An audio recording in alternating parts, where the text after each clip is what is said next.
Subscribe Inside the Medicine and press the bell icon for latest notification. Hello friends, मैं Sanjay Kumar ex pharmacist from health department Uttar Pradesh स्वागत करता हूं आपके अपने channel inside the medicine में। Friends, diabetes के बारे में हम सब जानते हैं, पर क्या आपने कभी प्री डायबिटीज़ के बारे में सुना है? ये क्या होता है? प्री डायबिटीज़ को जानना ज़रूरी क्यों है? आज के इस वीडियो में हम यही जानेंगे कि प्री डायबिटीज़ क्या होता है, इसको कैसे डायग्नोज करते हैं और क्या हम प्री डायबिटीज़ को डायबिटीज़ में कन्वर्ट होने से रोक सकते हैं। इन सभी बिंदुओं पर बात करेंगे। अगर आप चैनल पर नए हैं या फिर पहली बार वीडियो देख रहे हैं तो फिर चैनल को सब्सक्राइब एवं इस वीडियो को लाइक एवं शेयर कीजिए। तो चलिए शुरू करते हैं। फ्रेंड्स, डायबिटीज़ एक लाइफ लॉन्ग क्रॉनिक इलनेस है जो कि न सिर्फ अपने आप में एक बीमारी है बल्कि अपने साथ साथ बहुत सारे कॉम्प्लिकेशंस लाती हैं जो कि आपके लिए भविष्य में बहुत खतरनाक साबित हो सकती हैं। फ्रेंड्स, वर्तमान समय में हमारे देश में लगभग 10 से 12 करोड़ लोगों को डायबिटीज़ है और लगभग इतने ही लोग इस प्री डायबिटीज़ फेस में है। विशेष बात यह है कि इस प्री डायबिटीज़ के बारे में लोगों को पता ही नहीं है क्योंकि इसकी ओर किसी का ध्यान ही नहीं जाता है। तो फ्रेंड्स, सबसे पहले जानते हैं प्री डायबिटीज़ क्या होता है। प्री डायबिटीज समझने से पहले डायबिटीज की हिस्ट्री समझना जरूरी है। जब भी किसी व्यक्ति को यह पता चलता है कि उसको शुगर है, एक्चुअली इसकी शुरुआत 5 से 10 साल पहले ही हो जाती है। टाइप 2 डायबिटीज की जो जड़ है वह है इंसुलिन रेजिस्टेंस। इंसुलिन रेजिस्टेंस का मतलब होता है हमारे शरीर में इंसुलिन बन तो रहा है पर वह ठीक तरीके से काम नहीं कर पा रहा है। इसकी वजह से हमारा शरीर पैंक्रियाज में जो बीटा सेल्स होते हैं जहां से इंसुलिन का प्रोडक्शन होता है, उन बीटा सेल से इंसुलिन ज़्यादा प्रोड्यूस कराता है, जिसकी वजह से ब्लड शुगर लेवल तो कंट्रोल रहता है लेकिन बीटा सेल्स धीरे धीरे फेल होने लगते हैं। लगातार बीटा सेल्स के फेल होने से शरीर में इंसुलिन रेजिस्टेंस डेवलप होता है और यही बीटा सेल्स टाइप 2 डायबिटीज का कारण बनते हैं। जैसे जैसे बीटा सेल्स फेलियर होता है वैसे वैसे ब्लड शुगर लेवल भी बढ़ना शुरू हो जाता है। इस दौरान बीच का एक ऐसा विंडो पीरियड आता है जब शुगर लेवल नॉर्मल भी नहीं होता है और पूरी तरह से डायबिटीज भी नहीं होती है। इसी पीरियड को प्री डायबिटीज कहते हैं। फ्रेंड्स, आप जानते हैं प्री डायबिटिक कंडीशन को पहचानते कैसे हैं, यानी कि इसको डिफाइन कैसे करते हैं।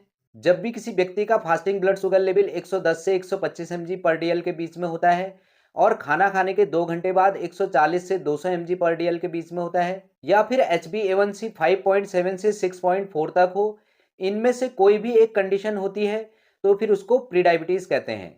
फ्रेंड्स, अगर इस प्री डायबिटीज को समय रहते हुए कंट्रोल नहीं किया गया तो फिर ये भविष्य में डायबिटीज में कन्वर्ट हो जाती है।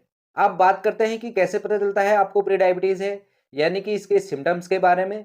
बहुत ज़्यादा थकान व कमजोरी लगना, बार बार प्यास लगना, अत्यधिक पानी पीना, प्रॉपर नींद नहीं आना, भूख ज़्यादा लगना, बार बार पेशाब आना।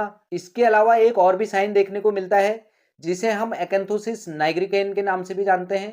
इसका मतलब होता है व्यक्ति के अंडर आर्म और नेक के आसपास डार्क स्पॉट डेवलप हो जाते हैं, पर इस कंडीशन को हम पहचान नहीं पाते हैं।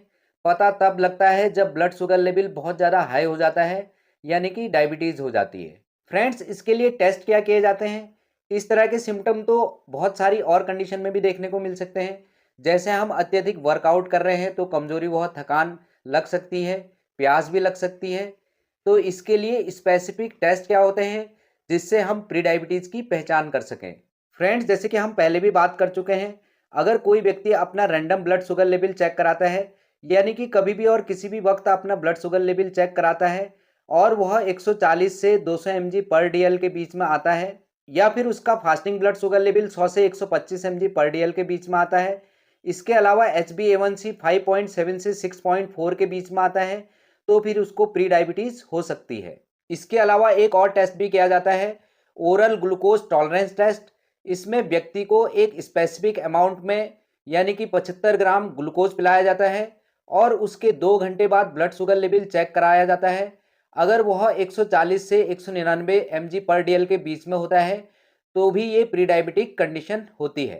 फ्रेंड्स, अब बात करते हैं कि किस किस को प्री डायबिटीज़ का खतरा है, यानी कि इसके रिस्क फैक्टर के बारे में।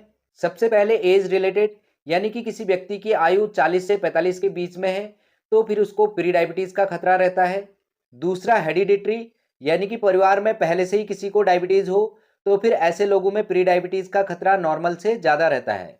अगर किसी व्यक्ति की स्ट्रेसफुल जॉब है, प्रॉपर नींद नहीं ले पाते हैं, सेडेंट्री लाइफ स्टाइल है, एक्सरसाइज नहीं करते हैं, वजन ज़्यादा है, स्पेशली पेट बढ़ा हुआ रहता है, अल्कोहल और स्मोकिंग का इस्तेमाल ज़्यादा करते हैं, ऐसे लोग प्री डायबिटीज के रिस्क जोन में ज़्यादा होते हैं।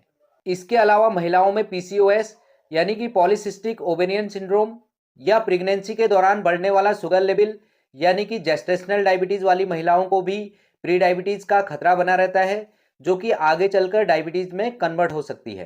फ्रेंड्स, लास्ट में जानते हैं प्री डायबिटीज़ को रोका कैसे जाए। इसका इलाज क्या है कि ये डायबिटीज़ में कन्वर्ट ना हो, यानी कि इसके ट्रीटमेंट और प्रिकॉशंस के बारे में।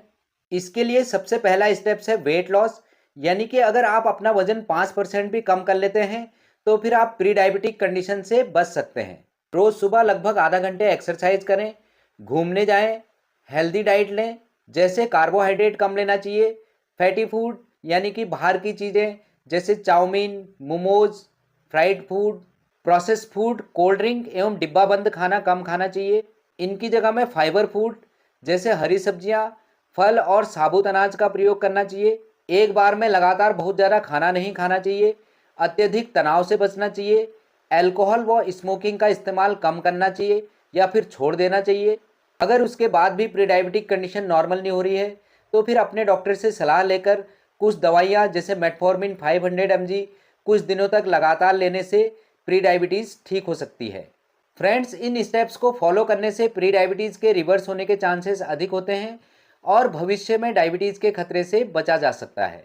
तो फ्रेंड्स, ये थी एक सामान्य जानकारी प्री डायबिटीज़ के बारे में। अगर ठीक लगी हो तो प्लीज़ इनसाइड द मेडिसिन को सब्सक्राइब कीजिए और इस वीडियो को लाइक एवं शेयर कीजिए। आज के लिए बस इतना ही। मिलते हैं आपसे एक और इन्फॉर्मेटिव वीडियो के साथ में। तब तक के लिए bye bye and take care.